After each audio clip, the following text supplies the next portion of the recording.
여러분 어렸을 때 숨바꼭질 해보신 적 있으시죠? 그때 주로 잘 숨으셨습니까? 아니면 잘 찾아내셨습니까?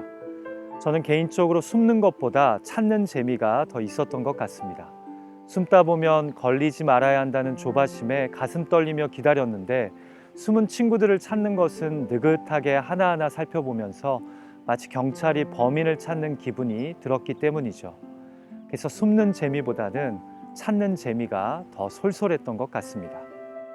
그런데요, 우리가 살면서 찾는 재미가 솔솔하지 않을 때가 있습니다. 바로 하나님과 숨바꼭질할 때입니다.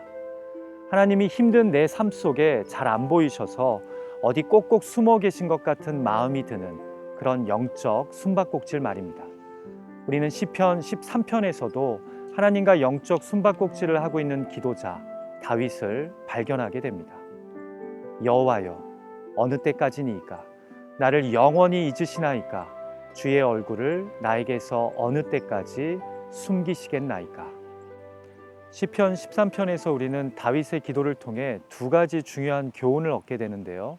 첫 번째는 하나님과의 숨바꼭질은 많은 경우 고난의 정도가 아니라 길이로 인해 시작된다는 점입니다.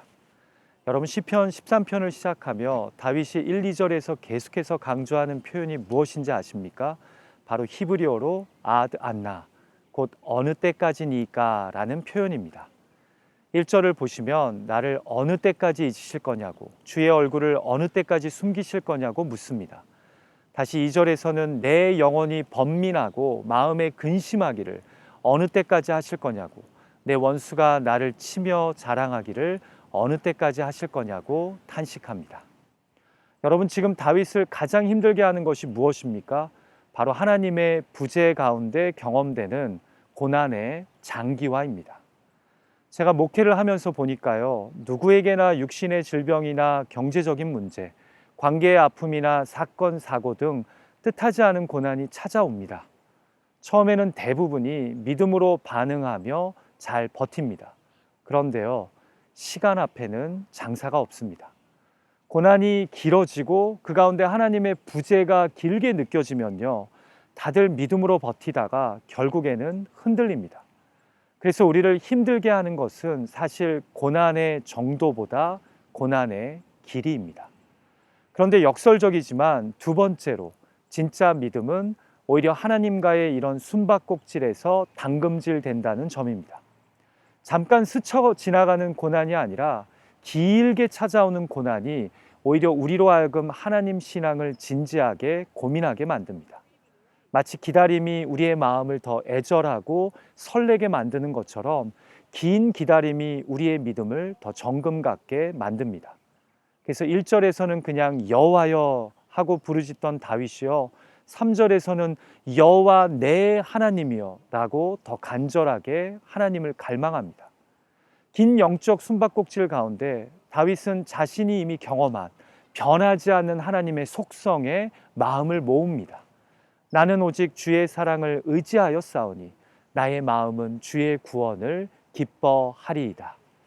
여기서 주의 사랑을 의지하여 싸우니는 완료형 동사이고요, 주의 구원을 기뻐하리다는 미래형 동사입니다. 무슨 말입니까?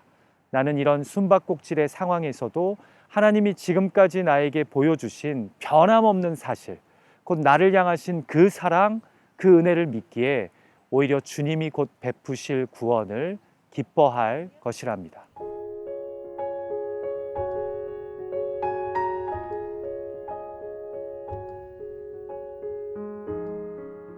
믿음은 눈앞의 현실이 아니라 다가올 현실을 바라보는 것입니다. 그래서 믿음은 눈앞의 증거가 필요하지 않습니다. 오히려 그동안 살아온 기적이 살아갈 기적이 될 것을 믿는 것입니다. 그렇게 다윗은 하나님과의 숨바꼭질을 통해 간절하고 진실한 믿음의 자녀로 빚어진 겁니다.